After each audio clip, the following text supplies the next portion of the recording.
Saudara, kita akan merenungkan sebuah kebenaran firman Tuhan yang bertemakan kehidupan Kristen yang menghasilkan buah. Dalam Yohanes 15 ayat 1-8, Kristus Yesus memberikan kita prinsip-prinsip hidup yang menghasilkan buah. Dan prinsip-prinsip itu memberikan kita potensi untuk hidup dan menghasilkan buah yang berkelimpahan. Apakah prinsip-prinsip itu? Mari kita lihat bersama-sama. Pertama, orang Kristen dapat menghasilkan buah yang tidak terbatas karena Yesus Kristus adalah sumber kita yang utama, yang tidak terbatas. Dalam ayat 1 dan 5, Yesus berkata, "Akulah pokok anggur yang benar." Dalam bagian ini, Kristus merupakan sumber yang tidak terbatas bagi ranting-ranting untuk memungkinkannya berbuah banyak. Demikian juga saudara dengan kehidupan kekristenan kita. Kita dapat menggunakan kuasa dan kebesaran Tuhan untuk melakukan segala sesuatu yang Tuhan kehendaki dalam hidup ini. Yang kedua, orang Kristen dapat menghasilkan buah yang tidak terbatas karena Bapa adalah pemilik kehidupan kita. Dalam ayat 1, Kristus berkata, "Dan Bapakulah pengusahanya."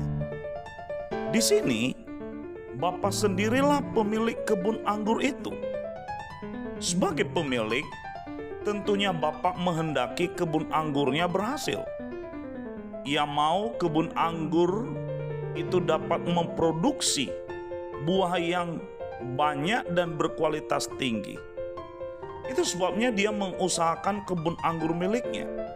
Dia merawat, dia memelihara, dan membersihkannya. Hal itu dilakukannya supaya dia bisa memperoleh hasil yang maksimal. Tepat seperti yang dikatakan Kristus pada ayat 2. "Setiap ranting padaku yang tidak berbuah, dipotongnya, dan setiap ranting yang berbuah dibersihkannya, supaya ia lebih banyak berbuah." Karena Bapa pemilik kebun anggur itu menginginkan produksi maksimal kebun anggurnya, maka Bapa melakukan usaha-usaha terbaik guna peningkatan produksi setiap ranting yang melekat pada pokok anggurnya, yakni ranting yang tidak berbuah dipotongnya dan ranting yang berbuah dibersihkannya supaya ia berbuah lebih banyak lagi. Inilah alasan yang memungkinkan kita, saudara, untuk dapat berbuah sebanyak-banyaknya dalam Kristus, yakni segala usaha Bapa dalam menyingkirkan segala sesuatu yang menghalangi kita untuk berbuah. Yang ketiga, orang Kristen dapat menghasilkan buah yang tidak terbatas karena kemitraan kita dengan Tuhan. Dalam ayat 4-10 ada 10 kali disebutkan kata tinggal, yang mana kata itu diterjemahkan dari kata meno yang artinya bersatu, berdiam, menetap atau tetap, mendiami atau berkediaman. Hal ini menunjukkan bahwa ranting hanya akan dapat menghasilkan buah jika ranting itu bersatu dengan sumber, yakni pokok anggur. Ranting tidak dapat menghasilkan buah dari dirinya sendiri. Ranting harus menyatu dan berhubungan dengan pokok. Nah, jika ranting terpisah dengan pokok, maka ranting itu bukan saja tidak akan berbuah, tetapi ranting itu juga akan mati.